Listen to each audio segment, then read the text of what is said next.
Welcome, Shannon and Knall, to the Social Chase, along with your son Jack, who has autism. Thank you so much for inviting us to be here, Chase. We're happy to chat with you today. No problem. So, Shannon, your son Jack is on the spectrum and currently attends St. Joseph's University. Can you share your journey of autism? Sure. Well, we can probably both share a little bit about our journey with autism, because my journey is because of Jack. Jack was diagnosed with autism at how old? 2. 2 years old. Wow. Really? And I became involved because when Jack was first diagnosed, nobody knew much about autism or how to get the right treatments for autism, like speech therapy or occupational therapy. And then, just to kind of make it more complicated, insurance didn't cover any of those treatments. So I went about the business of calling all my legislators and trying to figure out how they could help, and they didn't know how to help either. So if no one knows how to help, then you kind of have to do it yourself, right? So that's kind of how I found myself in the world of advocacy. Do you have anything to add, Jack? Well,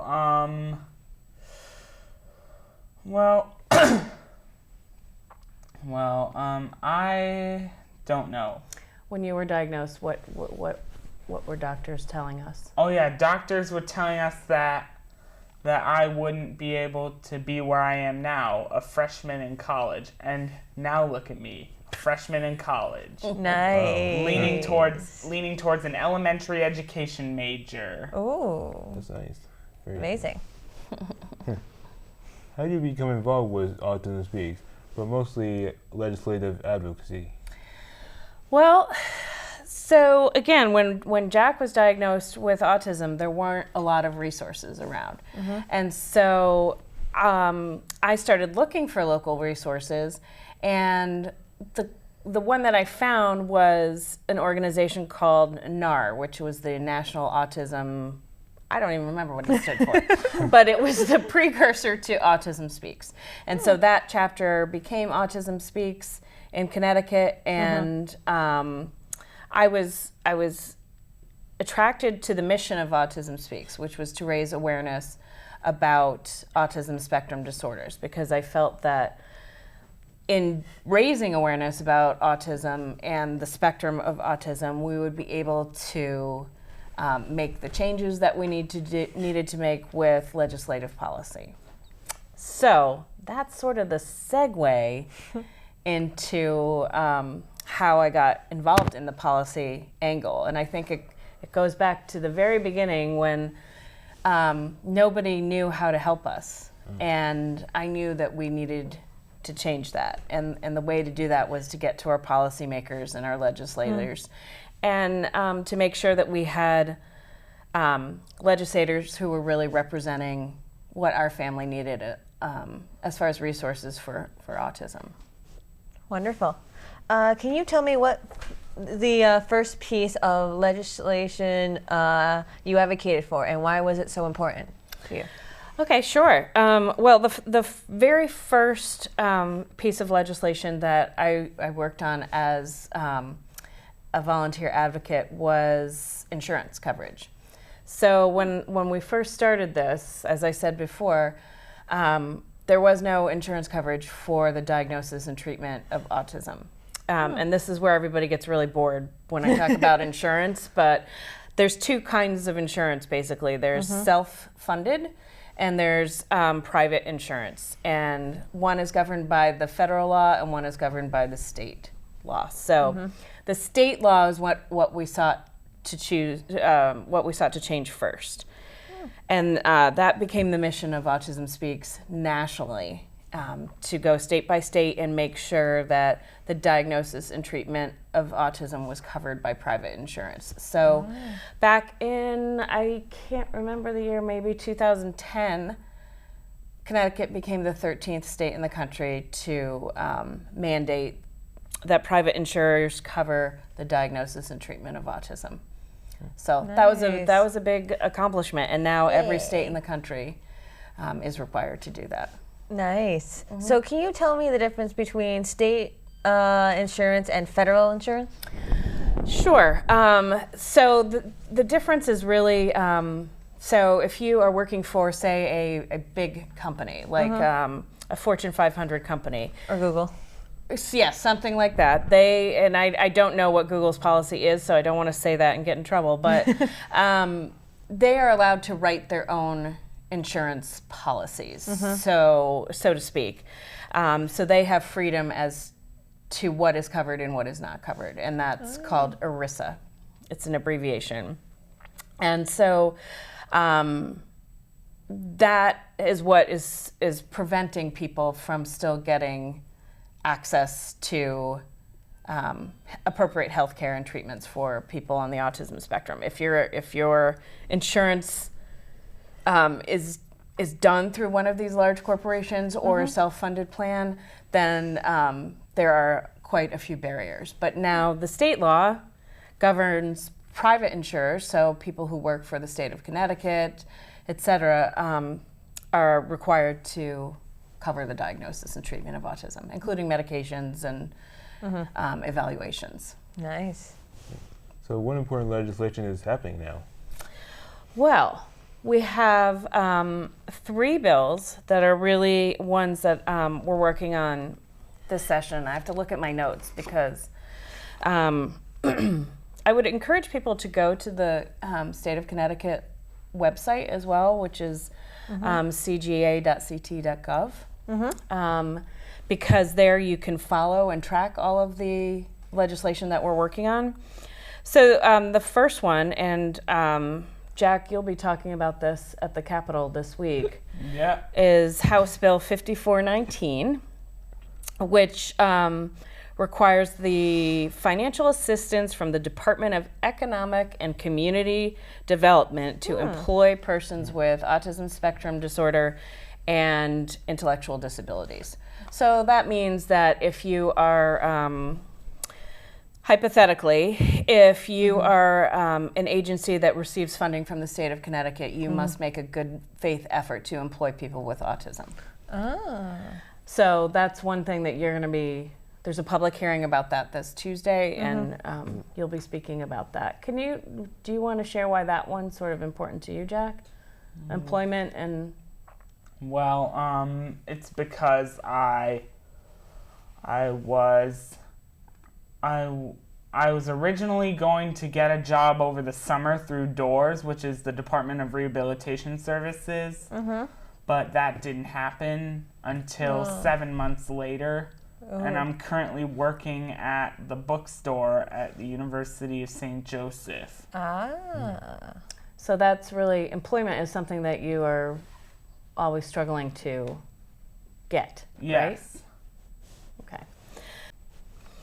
So House Bill 5311 is also one of the bills that we're watching, and this bill really supports post-secondary, it's a post-secondary Bill of Rights for students with autism spectrum disorder and intellectual disabilities, which means that when students on the autism spectrum go to college, they would have additional supports to help make them successful. Yes. So maybe we can talk a little bit about what that looks like too, because when students are in high school, you have your IEP. Yes. And your IEP gives you what?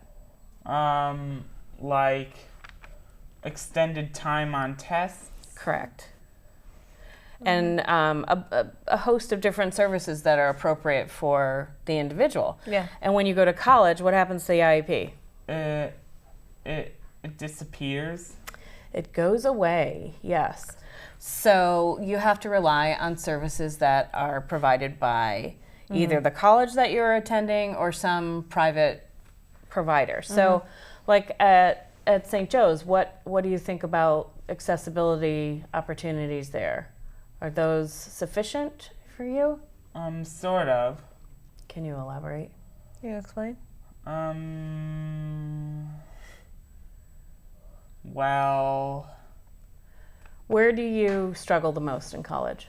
With critical thinking. Critical thinking and analysis, right? Yeah, analysis. And so what are some of the things that you really needed support with last semester that A writing tutor. Yes. Nice. And so, who do you go to on campus when you're looking for support? The Center for Academic Excellence. And your accessibility coordinator there, right? Yes. Yes. So, it's not all colleges are equipped to handle post-secondary education and the needs of people on the autism spectrum, right? Because everyone on the autism spectrum is different too, right? So, Chase, what are some of the things that maybe you struggle with? Well, I have some social skills that I need some help with, and I'm having vocational skills being worked on. Okay. But they're doing fine. So that's what this bill is seeking to help people access, is different resources to be able to make whatever your post-secondary choices are successful. And so, like, what have you guys seen sort of on college campuses? I have seen where students who are on the spectrum got like an immediate change and they're not used to it, so they will have a little freak out, a tantrum, as you say, as people will call it, and the public safety would have to escort them out until they calm down and can be let back in, because we're trying to have the other students as well as the students on the spectrum, we're trying to have them all safe. Of course. And safety is always, the first issue, right? So again, this House Bill 5311 would work to help support those people on campuses who are trying to make sure that everybody can be included and everyone can be participating. So that's an important bill to watch. And then the other thing that's really important to you guys, I know, is jobs. Yes. Oh yeah. Right? Very important. Right? And you talked about vocational That's right. training too, Chase. So House Bill 5059 is going to, if it passes, will provide a tax credit to businesses who hire people with autism spectrum disorder or intellectual disability. So we know that employers want to include people on the autism spectrum, but they just might not know how to do it. Right? So, like, so when you are working at St. Joe's in the bookstore, you have someone working with you, right? She just watches me. Okay, and what is her role? Just to check up on how I'm doing. Okay. And support your work and teach you how to, I don't know, to work appropriately, right? Yes. So now, Chase, if you are working on the job, what do you think someone should know about you? Well, that I have autism and I'm very creative. Awesome. And I know what I'm doing at my job. Yeah, you do. Yep. So, and these are the things that employers need to see, but they might not take that step without a little incentive. So that's House Bill 5059 will provide that tax incentive to businesses. Yes. Nice. So how could people contact their legislators and get involved with this? Okay.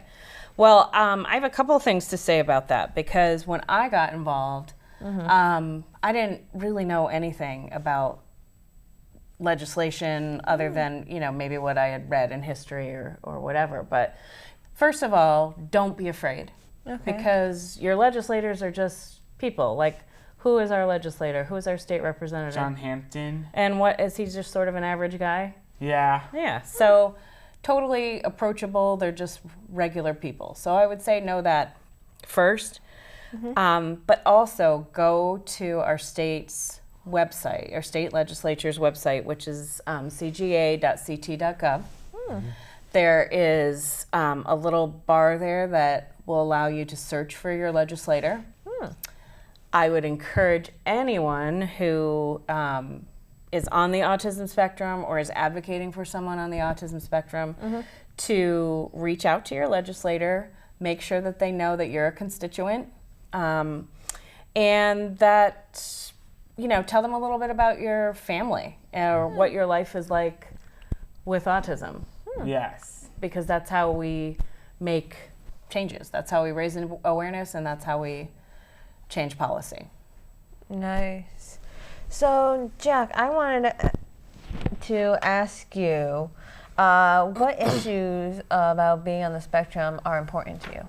Well, I would have to say some issues about being on the spectrum include employment and Where are you going to live?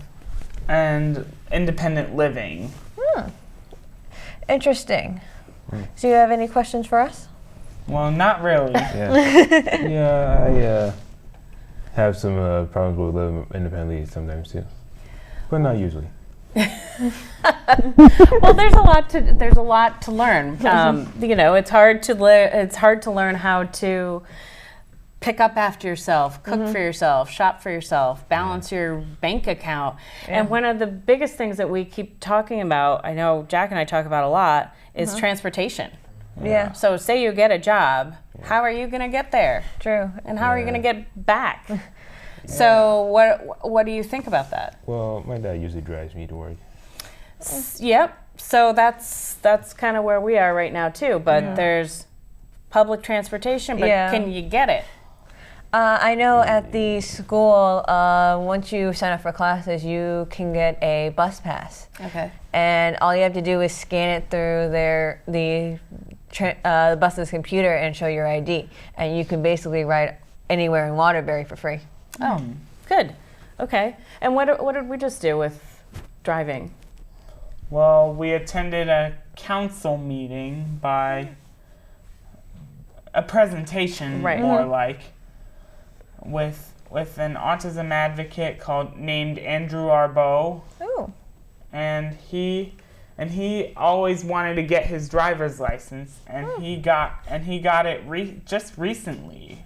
Nice. So he's a little older, Yes. right? Yes. So another important lesson about autism and living on the spectrum is that not everything happens for us when it happens for everyone else, Yes. right? So, but it's still important that it happens, or you figure out a solution. Oh, of course. So Sarah, you and I are both trying to take the bus at college.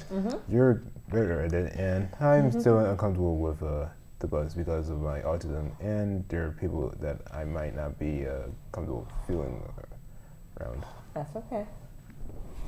So that's a sort of a challenge, though, for people after high school. Even if you're going to go get a job, how do you get to your job? And if you're not comfortable taking the bus, or if you get sort of sidelined by being confused by the bus routes or how much a bus fare costs, a change in schedule of the bus, like that can be very impactful to how you get to where you need to go, right? That would have a really negative impact. So because you're struggling to take the bus, what happens?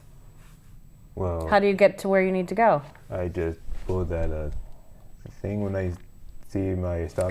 When you're on the bus, Yeah. yes. But if you're confused about that, so your dad is driving you now, right? Yeah. Yeah, so that's kind of the way that you are handling things in the moment, but transportation is an issue. Yeah. And Jack, we were talking about, so you're going to be 19 next month. Yes. And don't have your license. Yeah. So were there some things that were scaring you about the prospect of getting your license? Well, one thing that was scaring me was that the fact that I was going to crash and burn to death. Okay, well that would be a scary thought. Yeah. Yes, that would. I could see why that would be overwhelming. And what were you thinking about when like maybe having to interact with police? Say you get pulled over. Yeah. Well, I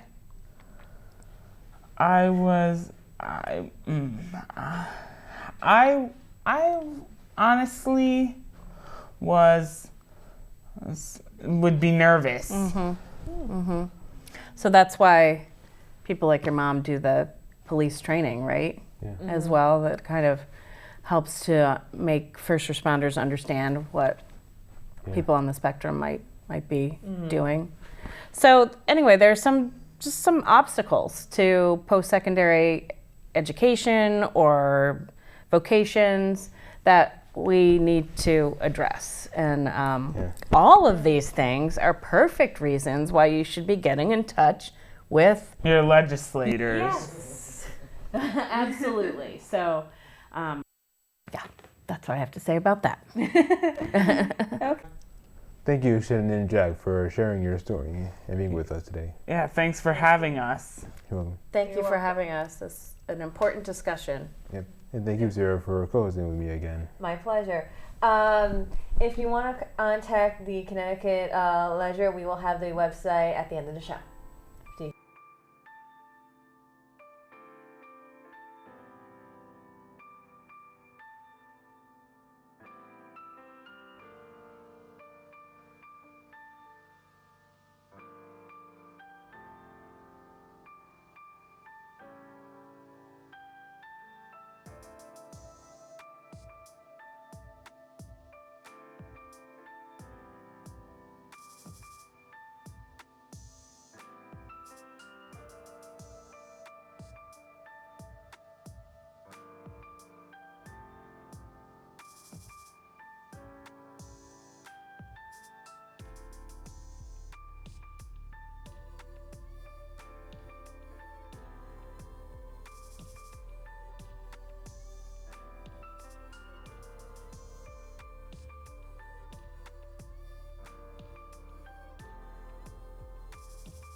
Hello, welcome back to the Social Chase.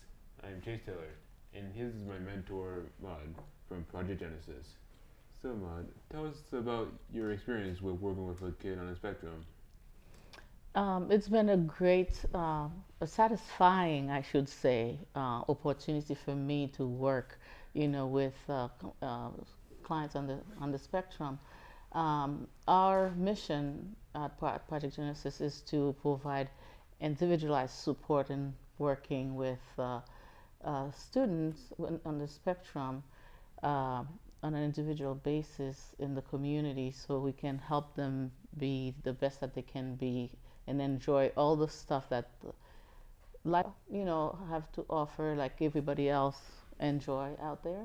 So it's been very rewarding for me to work with individuals on the spectrum. That's nice. And what do you like to do? Well, I like to take every single opportunity that I can have to use them as teachable moments, so I can help, the student be to empower them to be the best that they can be, and also encourage them to understand that even though they are on the spectrum, that diagnosis doesn't define them, because they are individuals just like everybody else. Oh, cool. So, what's your experience like working at Peg with me? Well, I have to say, as I was thinking about it this morning, and I mentioned this to you as well, you have been one of the less challenging that I ever work with. I I like to work with you because you do follow directions very well. And sometimes even if I don't really know whether you get it or not, and then you will just ask, if I ask you a question later about it, you would just go and do it. And I think that a lot of time, I think people in general probably assume that, you know, if you don't express yourself, then probably you're not getting it. But I know different. You do get it. So it's been very rewarding, and I have to say that I've been very fortunate to have had the opportunity to work with you. Thank you. I'm glad you feel that way.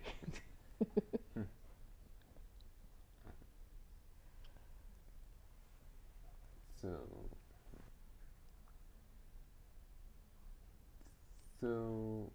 what activities do you like to do with classes? Like teaching it? Teaching my classes? Yeah. Well, I know you know I'm a teacher. I'm a professor of psychology at Western Connecticut State University, and the same, my way of teaching, I try to apply that, you know, when I'm working with you. And as far as my classes are concerned, I really enjoy teaching. And so every moment that I'm teaching, I feel right at home, because I try to empower every time the student, every time that I am able to. And also I try to develop my students into capable, you know, individuals. And apply what they have learned to everyday life, because everyday life has psychology in it. So nice to hear. Yep, she's a good mentor for me. And I'm very glad to have her on the show. Thank you. I'm very happy to be here. You're welcome. Glad you can make it. Thank you. Mm-hmm.